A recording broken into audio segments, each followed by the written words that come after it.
Usually I'm saying good afternoon, but welcome to the House Higher Education Budget Committee. I appreciate everybody's willingness to accommodate a new time for this committee meeting, as well as budget presentation.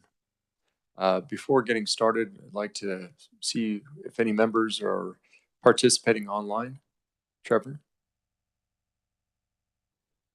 Thank you, Mr. Chair. There is nobody online right now. Thank you, Trevor. If I'm not mistaken, I believe we have a quorum.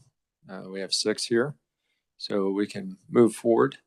I'm going to move up to the top of the agenda, HB 2375, which we heard earlier this week. I'd ask the reviser if she wouldn't mind giving us just a reminder, an overview of that bill we heard. I believe it was on Wednesday. I believe you're correct, sir. Yeah, it was February 14th. So if we all remember, this is the bill that would allow BSRB to issue temporary candidacy baccalaureate or master's and they would be temporary because the school the folks are attending are in accreditation status and they're awaiting accreditation. And so this would allow them to have that license, and then it would allow an extension of that license if the school continues to be in the accreditancy process. And there's a fee, and then if the school would not get accredited, then the license would be suspended. And I'd be pleased to stand for questions. Thank you. Are there any questions? Representative Smith.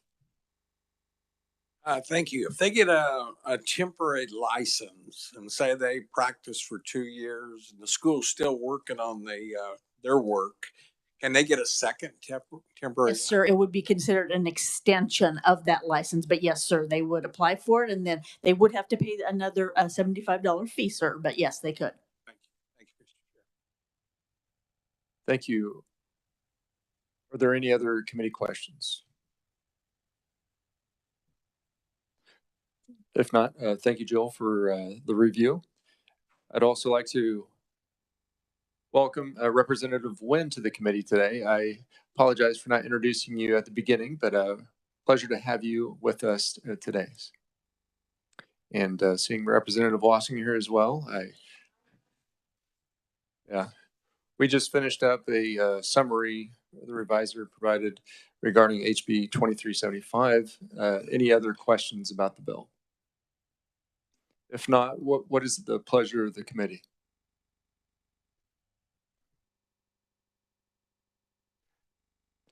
Representative Smith, do you have a question?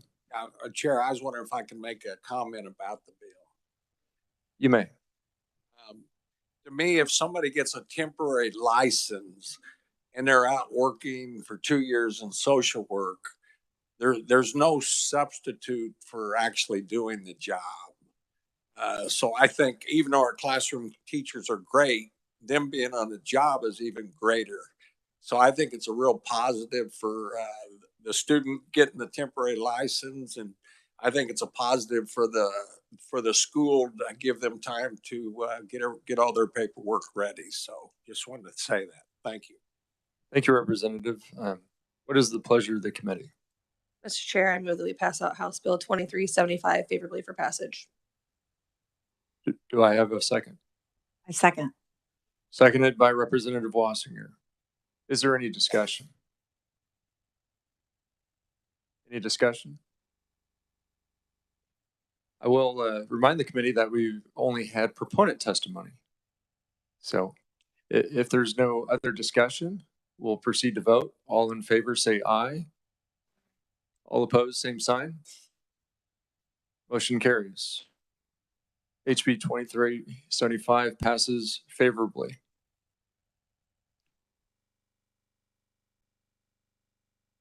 Next item on the agenda, a budget presentation by Pittsburgh State University, and joining us today is Dr. Dan Shipp.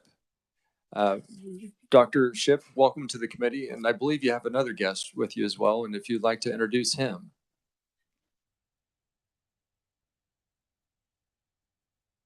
Dr. Shipp, can you make sure that microphone's on? Thank you. How's that? Is that better? Okay, can you introduce yourself, young man? My name's Sam. Samuel Ship. Good morning, Sam. Welcome to the committee. All right. It might be even more interesting if he can give my testimony. Chair Howe and distinguished members of the House Higher Education Committee.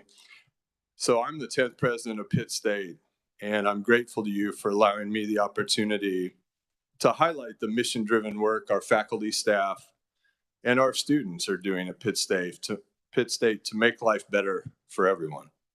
Actually, we've just gone through a process to revise our mission statement as a campus, and it's boiled around this, and we're not 100% confirmed yet, but we're close. It's to make life better for others through education.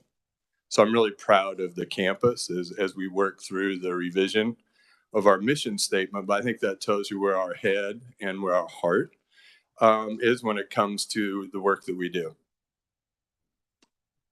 If you haven't experienced it yet, Gorilla Pride is real. So I'm getting to know that. I'm in my second semester. Our current students and alumni share a common bond that goes far beyond Pittsburgh, Kansas. In fact, as you look around Kansas more closely, you begin to realize that gorillas are not so rare and endangered after all, especially when it comes to leading and building Kansas communities and businesses. Gorilla grads like Dr. Roy Jensen and his teams continue to make us proud by leading the fight to conquer cancer at the University of Kansas Cancer Center. Dr. Jensen, we see you. Other Gorilla grads like Trinity Davis, president and founder of Teachers Like Me, are working day and night to significantly increase the number of Black teachers by removing barriers to entry and providing the support needed to be effective and responsive to the academic and social needs of all students. Dr. Davis, we see you too. Also, there are gorillas like the Senate Majority Leader, Mr. Larry Alley, right here in state government, leading in plain sight. Senator Alley, we see you. And of course, there is also Representative Jake LaTurner, who is leading for Kansas within the United States House of Representatives. Representative LaTurner, we definitely see you as well. Okay, I'm sure you get the point by now. There are thousands of Gorilla grads leading and serving within the state of Kansas and throughout the world. I told you, gorillas are certainly not endangered. In fact, gorillas are doing just fine, if you ask me. I want to leave time for a few questions, so I'll keep my closing remarks brief. It is important for me to share with you that at Pittsburgh State University, our faculty and staff are clearly focused on two key priorities: keeping the cost of college affordable, and at the same time, helping more and more students achieve their educational goals.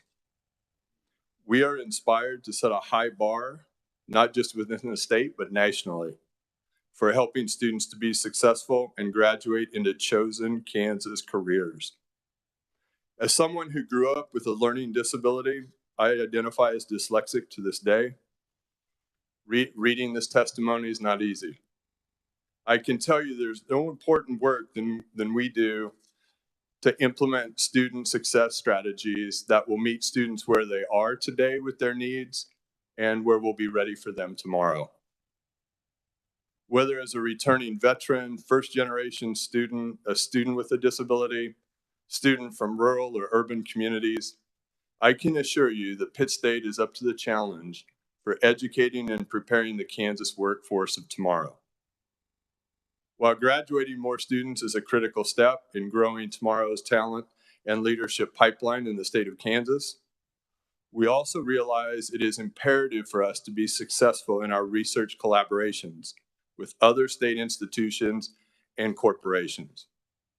The continued growth of our research enterprise at Pitt State is essential to supporting statewide economic goals. You'll find that Pitt State is more than up to this challenge. For example, we have nationally and internationally recognized faculty that are currently leading advances in plastics and polymers research. This emphasis on material science perfectly positions Pitt State to support research centers at other institutions across the state, and partner with both large and small manufacturers throughout the state, looking for an edge in producing next generation materials for use in products ranging from healthcare instrumentation to nano chip technology. On behalf of Pitt State, I would ask you to support our $4 million budget request that's currently in Governor Kelly's proposed budget to build a manufacturing prove-out facility adjacent to our established Material Science Research Center. This budget support is critical to matching the federal funds we recently secured through the excellent leadership and partnership of both Senator Moran and Representative LaTurner. We have also identified additional funding opportunities that would advance STEM education and regional micropolitan development. They are identified in the handout that's been provided, and I'd be happy to discuss in more detail if time allows. I would add a couple of things here at the end. I've been asked throughout the day yesterday as a new president, what am I finding after one semester? That's a big lift, right? Is to really get to know a place and an institution through the eyes of students and faculty and staff and community partners. Well, I can say to you that there are a number of priorities that really rise to the top. You know, one semester in, I think about our student success rates. We're not so dissimilar from many higher education public institutions where 50% of your students graduate in 6 years. But when you say that and you're not paying attention to the details like we do in higher ed, 50% is not near enough. And so I think one of the reasons I'm hopeful that the Board of Regents selected me to work with Pitt State University is to completely change that. 50% of our students that don't graduate, and again, not dissimilar from many other publics, that's just not enough. It doesn't cut it for workforce development. It doesn't cut it for our families. It doesn't cut it for our communities and companies. We got to do better, and we're going to do better. So that's a clear priority for our team, and that means helping all students to find their finish line. Critically important. And you know, if you think about it from a budget model standpoint, which I know you're all concerned with, and rightfully so, every student that we lose after their first year is a $20,000 hit to subsequent years. So think about that, right? And what that means to our overall budget. I think too many times in higher ed, and you'll hear this from many of my colleagues, which I'll agree with, we have to focus on serving the students that are eligible to go to college in Kansas, certainly. But, you know, there's also this angst to want to recruit students from out of state. I agree with that as well. But when you're losing 50% of the students that start with you, you need to start with that. And so if those students selected us and chose Pitt State, our job's to get them to the finish line. So we have a budget imperative. We have a greater social contract imperative for the state. We're up to the task. We're also going to work hard as another priority to grow our research enterprise. So this allows you to pull down many times federal and state dollars to help grow the support of students, the budgets for the campus that will support local economies. We need to be competitive in our federal grants and add to our manufacturing specialty, which is in material science. So that's one area that we can really continue to grow. And I think that this may sound a little abstract to you, but we have to grow a culture within higher education of working hard to come up with some new ideas. We've been at this for decades with similar results, where we talk about recruitment, graduation of students. And so building a culture that allows us to move quicker, we're more nimble, flexible, to try new things, to not be afraid to fail. These are things that we have to work hard at for our students and our communities. And the last thing I would point to, I think an opportunity for us, is to partner more closely with our communities and our corporations. I've spent every waking minute for the last semester meeting with students, faculty, staff, but I've spent a ton of time in the community. Our companies are hungry for us to be more responsive. And so we're drawing out our economic prosperity plan for the region. Hopefully, by the end of summer, we'll have that firmly invested in our strategy moving forward. When I come back next year, I'll have a lot to share. So that really concludes my remarks. I'd be happy to answer any questions that you may have. Thank you for the opportunity. Thank you, Dr. Shipp. Glad to have you before us today. I'll give the floor to Ranking Member Woodard, who can only join us for a little bit longer today because of a previously scheduled commitment. So, okay. Mr. Chair, Mr. President, welcome. Thanks for your testimony. Not really a question more than just a comment and welcoming you to Kansas. It's exciting to have, innovative higher ed leaders come to our institution. So we're excited to see what you can do. In fact, this is my fifth session here on higher ed budget. And I didn't know that you had students from 45 countries. So to see how each of our institutions are really growing their international enrollment after a lull is really exciting. So welcome. Sorry I have to slip out, but I wanted to be here for your presentation. Understood. Thank you so much. thank you. Other questions from the committee? Representative Smith. Thank you, Mr. Chair. Just a quick comment first. You guys know I have 7 children. All 7 children graduated from Pitt State, and 4 of their spouses graduated from Pitt State. So Pitt State is very special to my family. I had a nephew and a grandson on the football team as well this year. We had Wichita State, KU, K-State come in about their engineering program. And folks, we have a great technology building in Pitt State that gives engineering programs, but it's not a licensed program. And Benedictine was up here talking about, they're wanting to start. They do have an engineering program. Friends University is starting, wanting to have an engineering program. And I think we're way ahead of them as far as getting there. What are your thoughts on that, Doctor? Yeah, no, thank you for that. And thank you for your family's commitment to the university. You're part of our enrollment strategy. I don't know if you know that or not, but you absolutely are. Okay, so this gets into the wonkiness of planning, right? And so I wish I could bring our planning teams here because we're looking under every rock at the institution. One of those rocks is academic program planning. Where do we have programs that need to be repurposed, repositioned? Where are those opportunities to leverage strength and grow forward? That's definitely one of them. I think that you're right. Our tech center really has stood as an example to the state for a long time. You're catching me in first semester in. I'm not sure some of the details of why we haven't taken that on more boldly in terms of licensure, but I can assure you I've been part of conversations with our team. They're looking under that rock. Absolutely. You mentioned some students taking 6 years to finish. It only took me 5. Okay, there we go. And I worked very hard for those 5. Yeah, you're an outlier to most of our students. Hey, thank you for being here, and real proud of what you're doing. And Pitt State made a good hire when they hired you. So thank you, Doctor.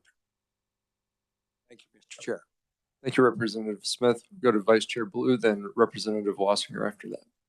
Thank you, Mr. Chair. I am looking at, I was looking at something else. For your FTEs, I noticed that it is an increase of 101 from actual 2022 to 2023. What is the reasoning for the increase of 101 FTEs? So that represents, thank you, that represents another one of those rocks, right, that we're looking under. I think people are returning to, COVID was a turbulent time, right, for everyone. If you look longer out, you probably know that we've had a enrollment decline for about 10 years. That has led to a lot of change on the campus, positions not getting filled, thinking differently about associations with degree programs and majors. So some of that's been happening, and I would like to be able to tell you because of some of that planning and reorganization, we've opened up some more doors for students. I think that's true to an extent. This is the third year in a row, I believe, that we've had a little notch up in first-time, full-time students. But you're always going to get my feelings about this. We have to do so much better with retention. Like those numbers will go up significantly once we address those issues and get more students to finish lines. In terms of recruiting, I'll give you maybe an anecdote that would tell you how much we're leaving on the table, I think. We have I have a student that's a presidential fellow that works in my office, and she's from a high school in Oklahoma, Broken Arrow. Some of you may know that high school. It's one of the largest, if not the largest, high schools in the state of Oklahoma. And we have 2 students from Broken Arrow, and they're within a 90-minute journey to our campus. That's not enough. And so we have to be good at both things at the same time. Recruiting. So we've already added recruiters. We are upgrading our CRM systems, which, I mean, I could get into the rabbit hole of how we recruit and how we retain, but there is no sleeping on those numbers. Those numbers aren't good enough. So I'm glad you pointed out they're up a little bit, but they're not where they need to be. And the second question, I didn't bring my demolition list with me. Do you have any buildings that are going to be 3? Could you explain what the process is? Are you going to rebuild those 3? Are you planning on just having them demoed and not rebuilding? What is your plan for your campus? We're going to raise those buildings. So that's already, that was in motion before I arrived. So credit to the institution, right, for working through a process with the Board of Regents to identify the buildings that could be removed and take that efficiency and help our capital budgets, right, especially around repair and replacement and utility costs. So I think that's important. I don't know that the 3 of those will be the end of the story, certainly.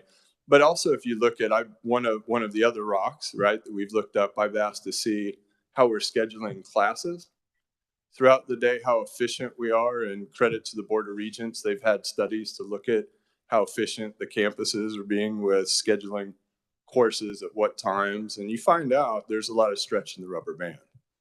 So our whole master planning around our investments and facilities, we're looking under that rock at the same time. And maybe I misheard. Are you planning on rebuilding? I didn't. No. Okay.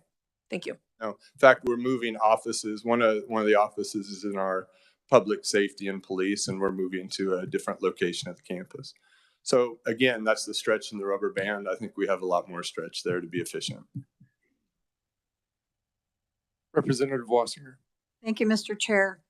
What has been the enrollment at Pittsburgh State? Has it stayed steady? Has it dropped? How much has it dropped? How much has it raised? We've lost about 1,000 students over a 10-year period. Okay. So about 7 to 6, if you think of it in those numbers. I can give you the exact numbers, but that's how I keep score of it. So we're under the 6 at this point. Those are, you should be able, hopefully you have that data. If not, I'll make sure you have it. But that's a big drop. I think what does that mean to our net revenue? Our net revenue, I think if my CFO is listening, or if he were here, he'd say we're about down 20% of net revenue over the course of that time. So how are you adapting to that? You're talking about building new buildings. We're addressing. Part of the problem is that we're still seeing a lot of building on campuses when we have much less students. Yeah. So that is a bit of a concern for myself. Would you like to address that? I'm glad it is. It's a concern to me coming in new to the campus. So where are opportunities? So I'm a Scrabble player, double word score that we can get where we can take a building offline and figure out a creative way, right, to still deliver programs and services. We were the recipient of a challenge grant proposal to the state. Some of you may know that. It's a historic grant for the university. It's $12.5 million to take our new College of Business to downtown Pittsburgh. So partnering with local community to renovate facilities and buildings that already exist and to bring our new College of Business right to downtown. Now, what's important about that, it's going to let us raise most of all that building on campus, which is over 100 years old. So some of our enrollment rust through time is when we have students come down from Johnson County or you name it, and they come into this 100-year-old building that looks like, I don't know if you know the show La Brea on TV, everything's falling in on itself. That's what we're trying to compete with other colleges and universities. It won't work. So the story there was we had raised $6 million in 12 years to renovate that building. Well, at least maybe the little dose of truth for me to be able to say it's not going to happen. All the people that could fill that funding gap were asked. And so we have to be more creative. We have to figure out how to really partner with our local community to still accomplish the same feat of building a new College of Business, but doing it with community partners.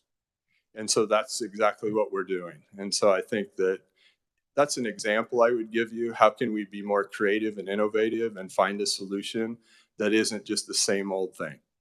Let's just rebuild that building and continue to have that square footage on our repair and replacement and utilities fund. So there's not a silver bullet answer, but I think there's a lot of creative answers along the way. Thank you, Mr. President. Thank you, Mr. Chair. Representative Amix has a question. Thank you, Mr. Chairman. And going along with the representative's questions about enrollment, couldn't help but notice in the information that we have that the enrollment, you had said it dropped about 1,000 students over the last decade. It looks like from the fall of 2020 to the fall of 2022, down about 502 students. Yeah. So we've had the greatest amount of that loss in the last couple of years. I assume a lot of it had to do probably with COVID. International students were a big part of that. So have we seen that is leveled out and now we're going to go up? It is. Actually, this last year, I think we have I'm close on this, so give me grace on it. I think we're around 280 international students. In years ago, kind of during, I would say, the really boom years, there were about 700 to 800 international students, give or take on that. This year, we have reason to believe that that's going to grow up another couple hundred students. So that's part of it. And so if that drops and you still have a leaky bucket with not retaining and graduating your students, it just magnifies the problem. And so along with, well, just lay it out there. I hate to see us spend $10 million on demolition.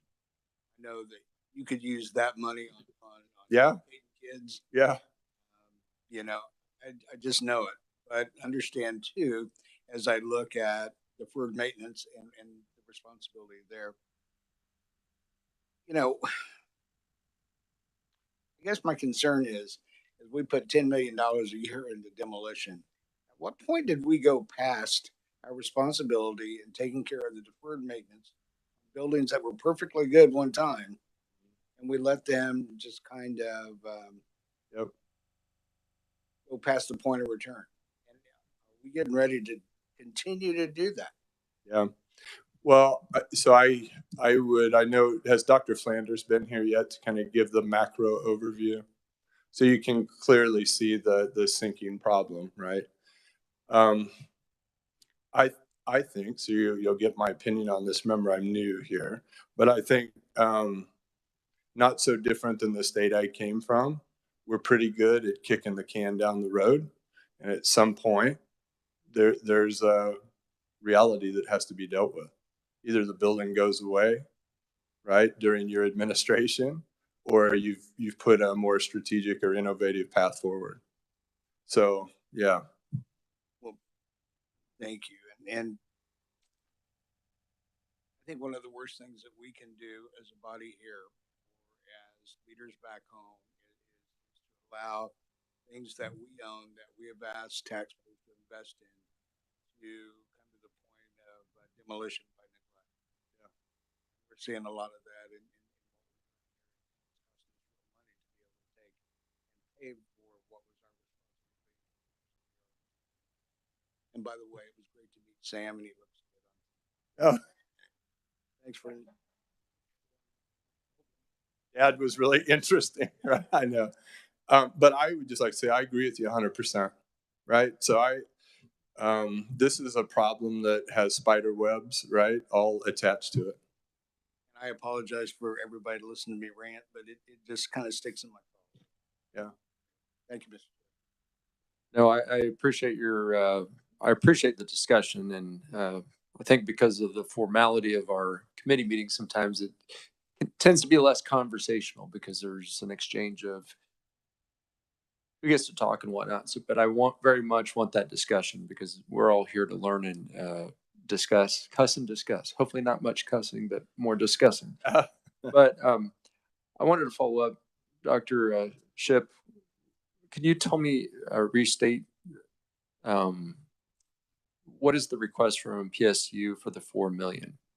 Because I want to reconcile what I'm seeing in the analysis. Yep. Okay. So we worked at the federal level to have a $4 million one-time allocation that we're hoping to match at the state level for a prove-out facility. So it's an $8 million all-in facility that would allow our corporate partners and companies in and around the 4-state region to come test, think of it as small batch, small run product assembly and prove out. So, the first part of the leg of the journey was the federal dollars. And so those have been secured. We're asking for $4 million from the state to match that. Okay. And what is that project called again? Or the name of? So how did we list it? Prove out facilities. It's on your red sheet that you may have here.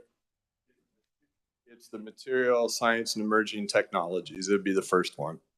Okay. And that is the only request that made it into the governor's proposed budget. Okay. Is that the same thing as the National Center for Micropolitan Studies? Nope. Okay. Because in the documentation that we're given, it says it's for 4 million for the Micropolitan Studies Center in the budget, in the governor's budget recommendation. Okay. That seems to not be accurate. We'll clarify that. So I apologize if that was the case. What I understood, what came to us was that it's in the budget for the prove out facility. Okay. We'll try to reconcile that. Yeah. Because if right, I could have been a typo of some sort. I mean, with as much information as we're given, yes, that could easily happen. So just we'll follow up with that to make sure that your request is the one that you want. Yeah. But there was other requests that were not adopted by the governor. Could you talk a little bit about those and how they rank in priority? Yeah. Well, I appreciate that opportunity. So yeah, this is part of, again, I guess my theme is looking under rocks. If you have this document, you'll see 2 other opportunities: micropolitan regional development and community transformation. So this is a little bit into the weeds of what micropolitan means. And for us at Pitt State, we have several faculty that have state and nationwide leadership in this area.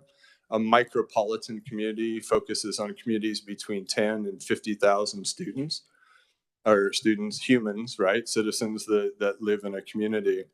And what we're asking for here is specifically for those funds to allow us to grow out that research enterprise. We do a lot of work with communities all over the state and within the region. And this would be one of the ways that we leverage our strength in research and education, specifically within the College of Business. So we think this makes good sense for the state, certainly makes good sense for our students. So that's one. Was that helpful?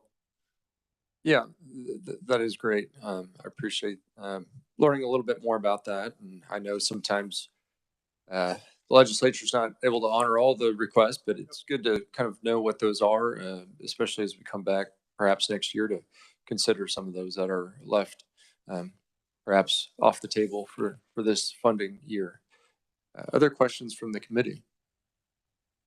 Representative Smith, then we'll go to Representative Rogers. Thank you, Mr. Chair. I would hope if any of you have a chance, come to Pittsburgh and look at their facilities. They're beautiful buildings. It's a neat campus. I know the president of the student body came to me a couple days ago, and he was going to Missouri Southern, which is in Joplin, and he transferred to Pittsburgh, and he said they had no comparison. You know, he said it just forgive me for comparing, but he said it's more of a K-State like atmosphere where the kids enjoy it, and you're right on campus, and it's beautiful buildings, and other schools, even successful Northwest Missouri, comes down and look at our facilities so they can go back and build one like it. So Yeah. You know, real proud of what the city of Pittsburgh and their alumni have done to build our campus up to be as attractive as anybody's. So thank you, Doctor. Yeah, thank you for saying that. And it coming from the outside, it's amazing. Like when you come into town, also I think something that really stands out is the connection to the community. I mean, you can't go 5 feet without bumping into a gorilla, right? The corporations, the nonprofits, every part of that community and the surrounding region really embrace the university. So that's a point of pride. Dr. Shipp, could you comment a little bit? It's been brought to our attention from some of the other universities as well as the Board of Regents about I don't know what the term is called, but they're looking down the road for future years, and they see, you know, because of a declined birth rate and perhaps the year 2008 and that area, that time or that era in which there was a downturn in the economy, birth rate went down. And so just kind of planning for future years, how do you realign kind of your market audience and what creative ways are being used to kind of reach new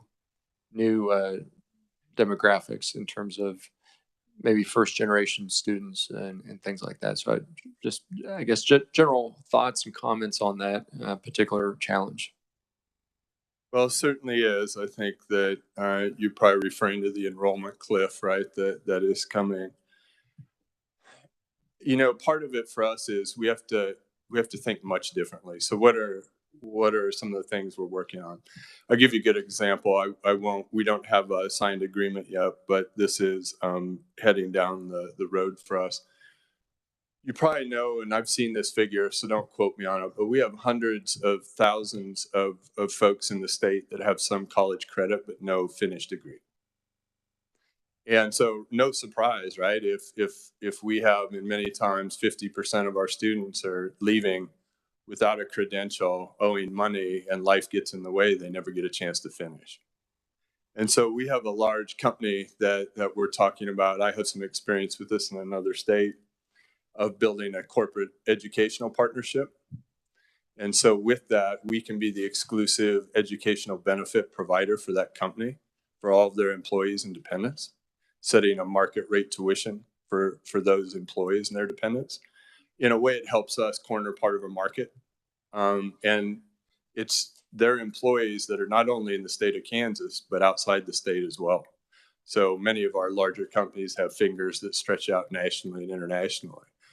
And you have to have the right selection for this to work. You have to have the right selection of online courses, but you also have to have the built infrastructure with academic programs that'll be valuable for those high school age students as well. So what does that really mean? That means a lot for us to be able to develop those kinds of agreements with companies that are in the state. So it's doing our right by our mission, but it also can lead to hundreds of thousands of dollars, millions of dollars, depending on what company you're working with, that would allow you to have the right faculty in place, have the right programs in place. It helps you grow through that enrollment cliff. So that's one of the ideas. It's one of the things we're working on. I hope by the time I can come back next year, we'll have 2 or 3 of those agreements that will generate hundreds of thousands of dollars for the university. So I think you can't just sit on the same old revenue streams. You have to be more creative. And when we know we have a lot of our employees out there that have some college credit but no finished degrees, we have to find new ways to reach them where they are. So that's one. I mean, being far more competitive too within our 4-state region. So you think about Arkansas and Missouri and Oklahoma and the 2 student example I gave you from Broken Arrow. We're coming for those students too. So we have to think more innovative in how we attract those students. And I have some other ideas, but that would I have to get ahead of my brothers and sisters in the system before we let the cat out of the bag. No, I'm just kidding. Thank you for that. And I just wanted to follow up with the committee that the governor's recommendation is correctly stated in her budget. But there was on one of the sheets that we got, there was maybe something that was transposed or something, just a typo. So we'll get that corrected and we'll get updated materials to the committee members. And especially as we take any budget request to appropriations, we want to make sure they have the accurate, and so there doesn't cause any questions. So, Okay, thank you. Yep. Representative Smith. Thank you, Mr. Chair. Not knowing it exactly, but I know Pitt State has a radius being in the corner of Southeast Kansas that we take in Missouri students, Oklahoma students, and their tuition, their in-state tuition. And that would really give us, like you say, a chance to go to Broken Arrow and Tulsa and some of those places to bring these kids in. I think how big is that radius, Doctor? So, it's interesting. This was done before I arrived, and we might be in a different position than our brothers and sisters at the other institutions. But since a majority of the Pitt State students have come from in and around the region, especially in the state of Kansas, we haven't had a great network of out-of-state students domestically. So they had moved to a 38 student or a 38 state radius for in-state tuition. I think I'm close on that. Give me a state or two. I think we can I think there's an athletic issue that prevents us from going all 50 states. I think we should do that. That's our advantage right now. But if we had, 20% of our students coming from Indiana and we immediately moved to go to in-state tuition, that would cut a lot of the revenue that we count on historically. I think the fortunate thing is we haven't had to count on that revenue historically that allows us to build that guerrilla advantage. So but in terms of where we need to focus, I think we're within 90 minutes of a lot. And so we really have to do a good job to kind of shore up the borders. Thank you. Thank you, Mr. Chair. Any other questions from the committee members? If not, President Shipp, we certainly appreciate your time and discussion today.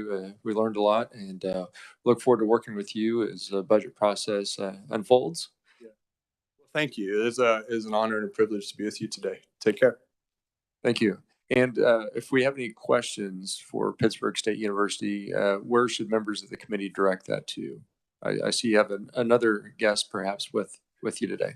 That's not Sam, right? Riley. So yeah. So I think for sure Riley Scott for us, that's how we can get the information back and forth. And if I need to be here, at drop of a hat, I'll be here. Okay. Thank you very much. We appreciate your time. Yep. Any announcements for the committee? If not, we will, Representative Smith. I think you were just getting ready to answer it. I was wondering what our schedule was next week. Okay, very good. Schedule next week, I believe Monday is the University of Kansas. They'll be doing their budget presentation before us. We'll be meeting at 1:30 p.m. And then Tuesday, we'll have Fort Hays State University. And also, I believe prior to their budget presentation, I can't remember what the order is, we will be hearing the bill that deals with Fort Hays State University affiliating with the two tech colleges, one in Northwest Kansas and one in North Central Kansas. So there's that bill. We'll do that hearing in the same day, just to be mindful to help them make one trip. They can do both. So, Representative Smith. I was thinking they said we might be on the floor all day long. Now, if we're on the floor, is that not right? Wednesday, okay. Yeah, I believe Monday and Tuesday we still have normal committee meeting times. Then Wednesday, Thursday, and possibly Friday. Friday being turnaround. So it'll be interesting to see what the majority leader issues for kind of our voting schedule. But thank you, Mr. Chair. Right. If there's no other announcements or questions, thank you for being here today. I hope you all have a enjoyable and safe and hopefully a restful weekend. Look forward to seeing you all return on Monday. Meeting is adjourned.